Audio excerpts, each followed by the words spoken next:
중국이 남중국해의 거의 대부분을 자신들의 영해로 규정하면서 주변국들과 갈등이 끊이지 않고 있는 가운데 이 강공일변도의 강압적 남중국해 정책이 오히려 분쟁의 국제화를 불러오면서 중국의 처지가 아주 난처하게 변해가고 있습니다.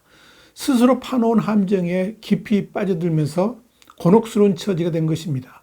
이 문제를 Y타임즈가 파헤쳐봤습니다. 지금 시작합니다.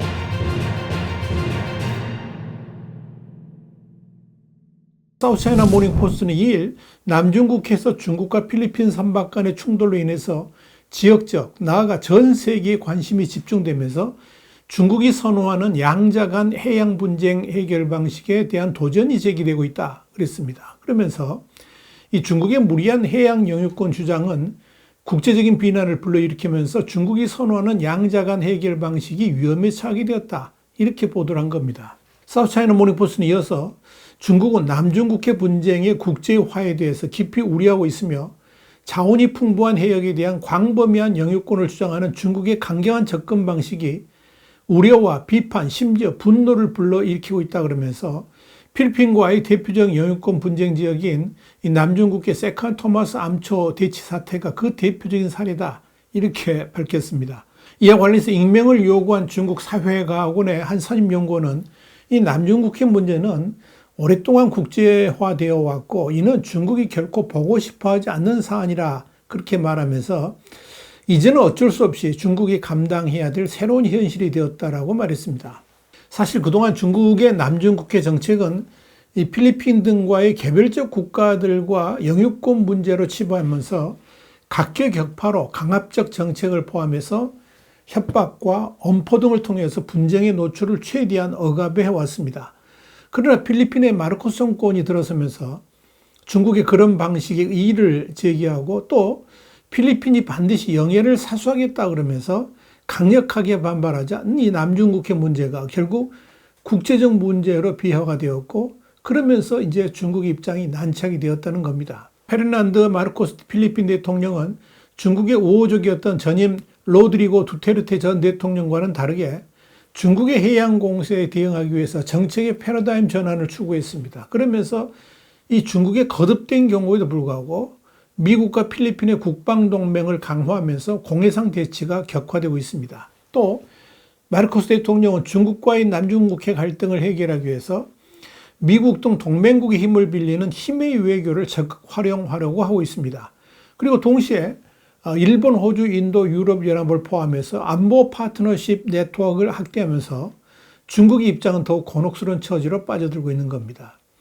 필리핀은 1999년 세컨 토마스 암초에 좌초한 자국 군함 수호를 명분으로 해병대원을 상주시키고 물자를 보급해 왔지만 중국이 최근 수개월째 필리핀 보급선에 물대포를 발사하고 선박 충돌로 접근을 차단하자 필리핀이 강력하게 저항하면서 국제사회의 관심이 집중돼 왔습니다.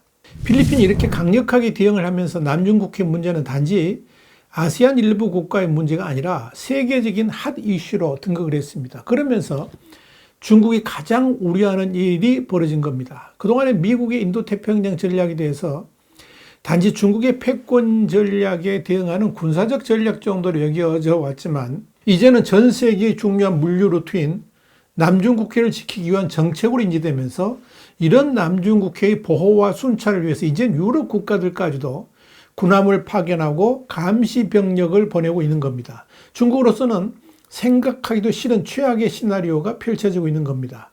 심지어 남중국해 문제는 이제 G7 정상회의 그리고 나토 북대서양 조약기구의 핵심 아젠다로도 채택됐습니다. 특히 G7 정상들은 지난 6월 14일 연례 정상회의에 발표한 성명에서 우리는 남중국해에서 중국의 군사화와 강압 및 협박 활동에 반대한다 그러면서 중국이 필리핀 선박에 대해서 위험한 기동을 하는 것과 물대포 사용들의 강압적 방법에 대해서 깊은 우려를 표명한다고 밝혔습니다. 한마디로 중국을 향한 강한 경고 메시지를 날린 것입니다. 여기에 대해서 중국 사회과학원의 한 참연구원은 중국의 관점에서 볼 때 이 남중국해 갈등은 단순한 해양 분쟁이 아니라 신흥 강국과 기존 강국 간의 경쟁의 일부가 되어버렸다라고 말했습니다. 단순하게 중국과 필리핀 간의 문제가 아니라 미국을 포함한 이 서방 진영과 중국 간의 갈등으로 비화되어 버렸다 하는 의미입니다. 특히 이 연구는 중국으로 인한 해양 사건 빈도와 잔혹성이 크게 증가하면서 미국과 동맹국이 의도하지 않은 분쟁에 휘말릴 위험이 커지고 있다라고 경고를 했습니다. 영국 킹스 칼리지 런던의 국제평화안보 전문가의 나타샤 크루트도 남중국해의 불안정한 상황은 냉전 형식의 미중 대결 맥락에서 봐야 한다라고 진단했습니다. 지난 6월 16일에도 미국 국무부는 남중국해 분쟁 해역에서 중국과 필리핀 선박이 충돌한 지 하루 만에 중국의 확대적이고 무책임한 행동을 비난한다 그러면서 미국은 1951년 조약에 따라서 필리핀을 방어할 의무가 있다라고 또다시 경고를 했습니다. 미국은 그동안에 이 남중국해가 공해라는 점을 강조하면서 항행의 자유를 명분으로 자국 군함과 항공모함을 기동시키는 수준이었지만 이제 필리핀과의 동맹조약에 따라서 유사시에 미군을 개입시키겠다, 이런 강경 입장으로 선회를 하고 있는 것입니다. 중국은 이 남중국해 U자 형태로 남해 구단선을 긋고 이 안에 있는 250여 개의 섬, 암초, 산호초가 모두 중국 영토이며 350만 제곱킬로미터에 이르는 해역의 90% 정도가 중국 관할이라고 주장해서 인도네시아와 베트남, 필리핀, 말레이시아, 브루나이 등 아세안 국가들과 다퉈왔습니다. 중국이 이 구단선을 자신의 영역 경계선으로 주장하는 근거는 역사적 원인입니다. 2000여 년 전에 한나라 시대 때부터 중국인들이 남중국해로 항해를 하고 섬을 발견해 이름을 지었다, 이런 기록이 남아있다는 겁니다. 그런데 이런 산발적인 역사 기록은 중국에만 있는 게 아니고요, 남중국해 주변 동남아 국가들 고문에도 대부분 등장합니다. 그리고 국제법정에 팔리는 고대 문헌의 기록을 영유권 증거 자료로 인정하지 않는 게 일반적입니다. 실제로 2016년 7월 국제상설중재재판소 PCA는 중국의 남중국해 영유권 주장이 국제법상 근거가 없다 그러면서 남중국해 최대의 해양 지역물인 타이핑다오까지 해양법상 섬이 아니어서 배타적 경제 수역을 갖지 못한다라고 판결했습니다. 이 판결에 따르면 남중국해 대부분은 국제법상 공해로 봐야 됩니다. 그럼에도 중국은 이를 수용하지 않은 채 남중국해 장악을 위해서 군사적 행동을 서슴지 않아 왔습니다. 이는 분명히 날강도 같은 짓이기도 하고 힘으로 평정하려는 무도한 짓을 하고 있다고 보면 됩니다. 여기에 대해서 루시오 브랑코 피트로 아시아 태평양 번영의 길 재단 선임연구원은 중국의 이런 접근 방식은 국제사회로부터 큰 반발에 직면한 상태다, 이렇게 분석을 했습니다. 더더욱 중국을 곤혹스럽게 하는 것은 이 남중국해 분쟁이 우크라이나 전쟁과 연관돼서 거론되고 있다는 점입니다. 사우스차이나 모닝포스트에 따르면 볼로디미르 젤렌스키 우크라이나 대통령이 지난달 3일 필리핀을 처음으로 방문해서 마르코스 대통령과 정상회담을 하면서 서구 사회에 남중국해 문제가 더 부각됐습니다. 이 자리에서 마르코스 대통령이 남중국해 평화, 안정, 번영 비전이 중국에 의해서 훼손되고 있고 필리핀의 주권과 영토를 침해하고 있다고 강조하면서부터입니다.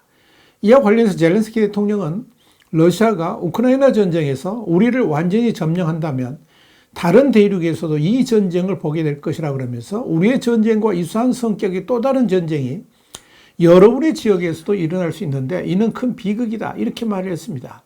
젤렌스키 대통령이 남중국해 문제에 대해서 구체적으로 언급한 건 아니지만 우선 젤렌스키의 필리핀 방문 자체가 중국의 위협에 맞서는 국가들과의 협력 강화를 꾀한다는 신호를 비친 데다가 이 러시아의 욕망이 전쟁을 일으킨 것 같이 중국의 영토 야망이 남중국해에서도 전쟁으로 비화될 수 있다는 의미의 메시지를 던졌다는 점에서 중국이 곤혹스러운 처지가 된 겁니다.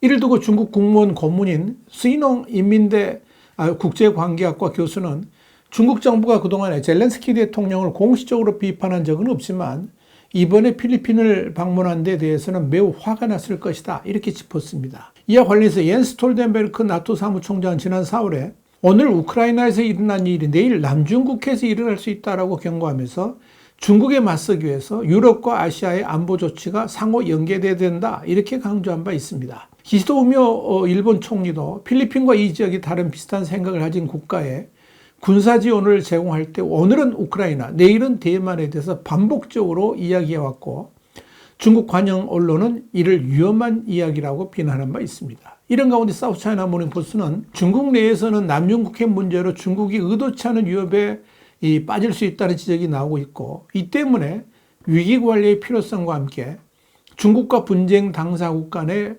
군 한라인 구축 주문이 나오고 있다라고 밝혔습니다. 지금까지 국제정세에 진심인 남자 주북일이었습니다. 감사합니다.